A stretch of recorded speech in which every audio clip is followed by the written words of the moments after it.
sou Renato Martinelli, sou professor, palestrante, consultor. Uma das coisas que eu mais gosto na parte profissional é de planejamento. Quando a gente pensa nessa palavra, a primeira coisa é uma provocação para nós, né, do jeito que, como a gente planeja a nossa vida, como a gente planeja o nosso trabalho, como a gente se organiza, normalmente na cultura onde a gente está presente, no mundo das organizações e também na nossa cultura brasileira, normalmente a gente não encontra muito essa característica de planejamento. Talvez por um histórico de muito improviso, por uma maneira de ser um povo que tem um grande jogo de cintura para lidar com diferentes situações, a gente acaba improvisando bastante, tentando lidar da melhor maneira com cenários e com todas essas mudanças que de fato acontecem.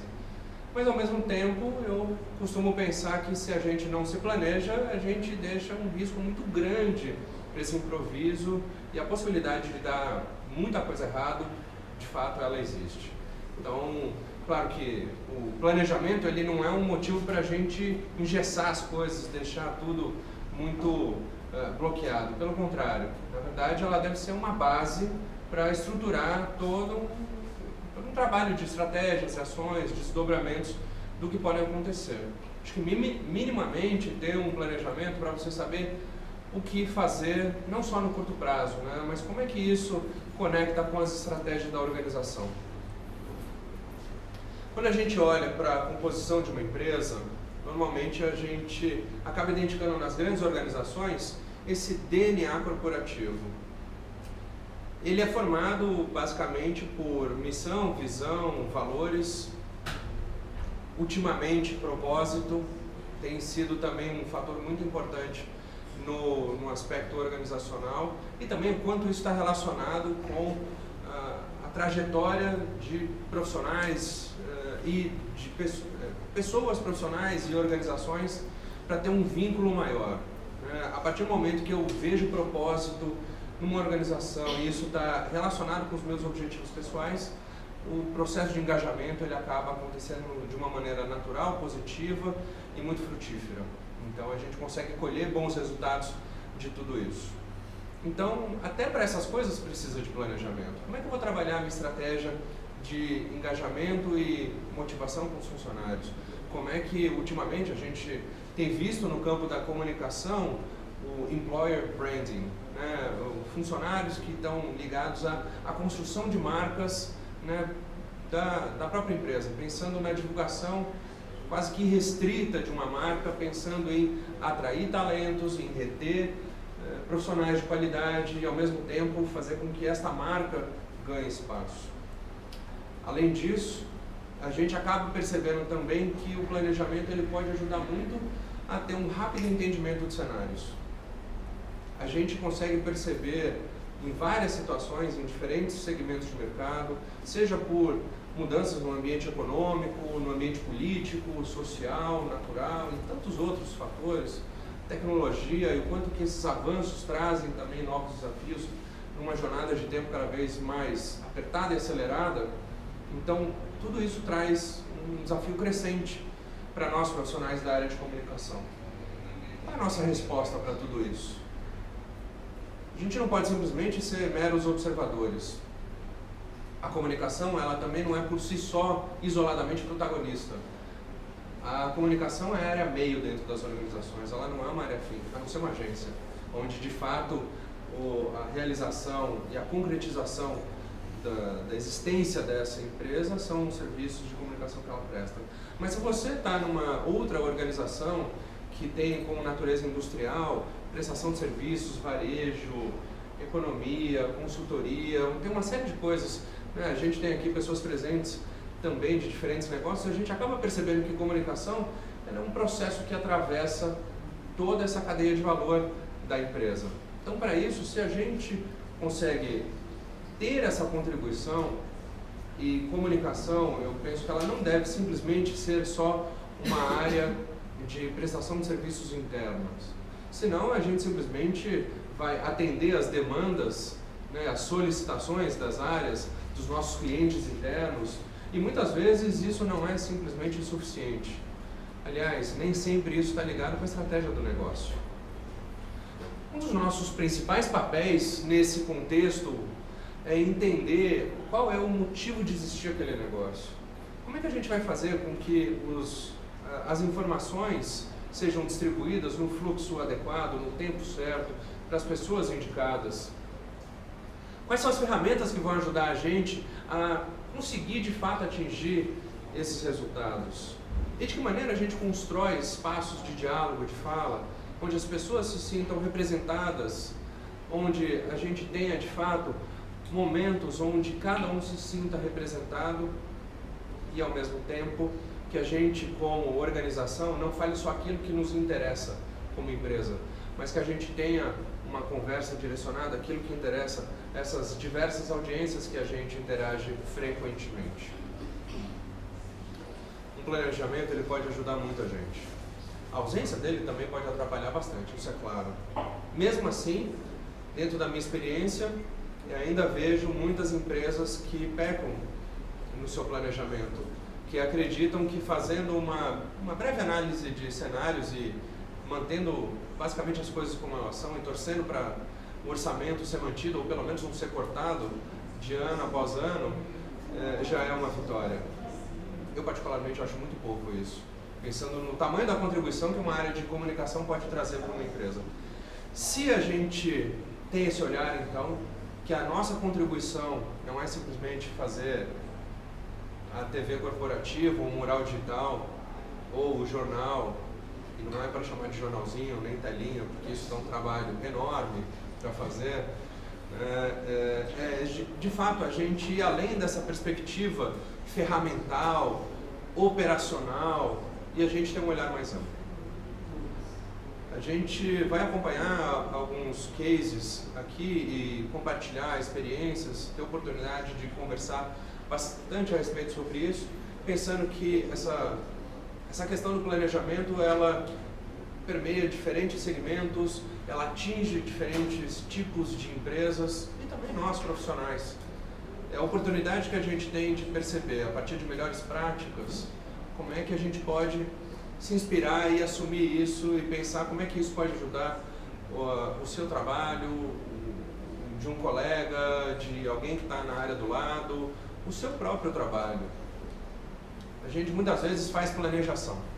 A gente tem um objetivo, sai fazendo porque é senso de urgência, analogia que se faz muito na área de comunicação, tudo tem que apagar incêndio, ou é a pastelaria. Até quando a gente vai conseguir sustentar essa relação? Quanto mais tempo a gente vai trabalhar dessa maneira? Minimamente, com um planejamento, a gente consegue pelo menos orquestrar um pouquinho mais essas decisões. Colocar alguns pingos nos is. Não aceitar todas as demandas que nos solicitam. E por mais que sejamos, dentro das organizações, uma área de prestação de serviços, a gente não deveria falar assim para tudo. E sim analisar, identificar o que de fato é relevante, qual é a nossa contribuição, quais são as entregas que a gente pode possibilitar para a empresa, né, e falar de negócio. Se a área de comunicação não fala de negócio, ela não é uma área relevante. Então a primeira coisa a gente tem que entender qual é a natureza, qual é a essência do negócio do qual a comunicação está diretamente inserida. E a gente falar de negócio com alta liderança, média liderança, com a equipe operacional, com todo mundo, todos os níveis. A comunicação deve falar com todo mundo, sem restrição. E falar não é simplesmente, na verdade é dialogar, porque quem fala muito escuta pouco, isso não é diálogo, né? Na verdade a gente está ali muito mais para fazer um papel como eu estou fazendo nesse momento de mediador. Ouvir as partes, entender anseios, expectativas, interesses, e a partir daí, claro, com a nossa expertise, perceber quais são as melhores recomendações. Eventualmente o que a verba permite, mas por que não sonhar também? A gente não precisa se limitar aos orçamentos. Pelo menos na minha experiência, o que eu percebi é que para boas ideias o dinheiro aparece. Então, se você tem uma excelente sugestão de como fazer uma comunicação melhor ainda, pensando nos públicos de interesse dos quais você de fato tem um diálogo intenso, que eles são necessários e prioritários, e algo precisa ser feito a mais em termos de investimento, de um aporte, se a ideia ela é bem justificada e, de novo, está ligado ao planejamento, está ligado à estratégia de negócio. Isso faz parte de uma coisa mais ampla e não simplesmente uma decisão que eu achei legal ou está na moda. A gente vai tomar porrada se a gente recomendar as nossas decisões por questões de modismo ou porque o concorrente está fazendo. De fato, o planejamento deve ser decisivo para construir os pilares que vão nortear todas as decisões, ou as principais decisões da área de comunicação, ajudando a gente a avançar no que deve ser colocado em frente, né? Os sims que a gente deve falar e os nãos também. As justificativas das quais a gente deveria dar e, naturalmente, com jeito, com forma de dialogar, sabendo falar ou não, é a maneira como a gente tem, pelo menos, a base para justificar por que a gente está indo naquela linha. Ao mesmo tempo, o planejamento ele não pode ser algo que é um regulamento que a gente coloca debaixo do braço e fala não para tudo, ou de acordo com o capítulo tal, enfim, não é para isso que serve o planejamento. Até porque, se você faz um planejamento e ele te serve para o ano todo, acho que seu ano foi muito sem graça. Acho difícil você não revisar o planejamento.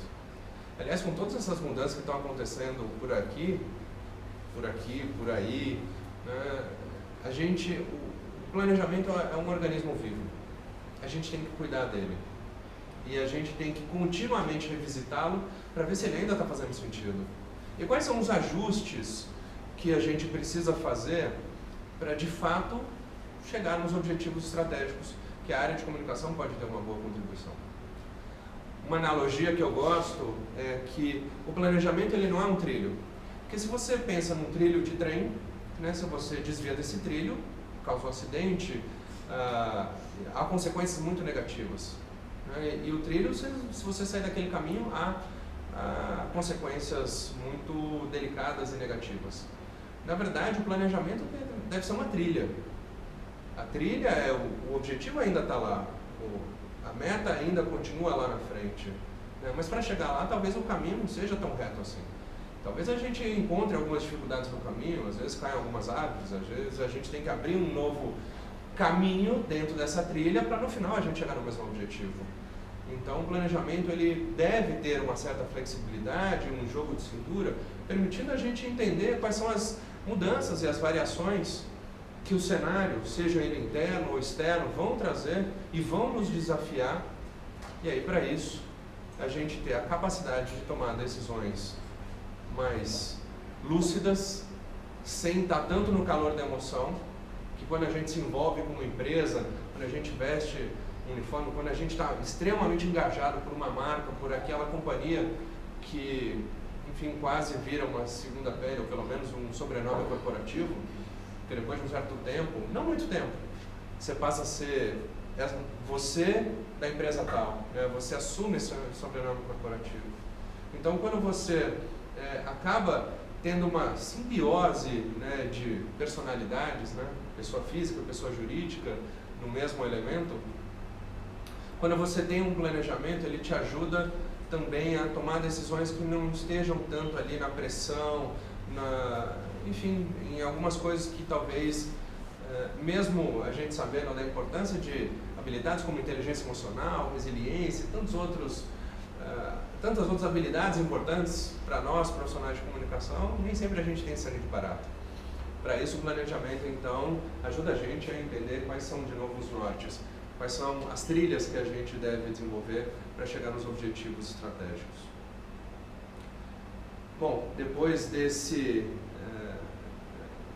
introdução e dessa contextualização, pensando em planejamento, a gente vai ter a oportunidade de conversar sobre cases, sobre experiências que de fato são relevantes nesse sentido. Antes de passar para esses cases, eu quero te contar uma última história. Dentro da minha trajetória, eu, mais de 10 anos atrás, assumi, na época, uma gerência de comunicação. Isso foi uma grande novidade para mim. Na verdade, eu estava me preparando para aquilo, mas a oportunidade veio antes de fato, eu me sentir pleno e capaz de assumir esse trabalho. Quando as coisas estavam, né, na mesma temperatura, pressão, ou seja, naquele momento, naquele contexto, eu de fato achava que deveria só seguir o planejamento que eu tinha participado. Eu era parte da equipe antes de ter virado gestor, né, então, e achava que o planejamento tinha sido bem elaborado, estava sendo bem executado, enfim. Até a hora que simplesmente a empresa que eu trabalhava resolveu fazer uma fusão e uma atividade ali diferente com um concorrente, algo que tinha sido inédito no setor, ou seja, uma grande novidade.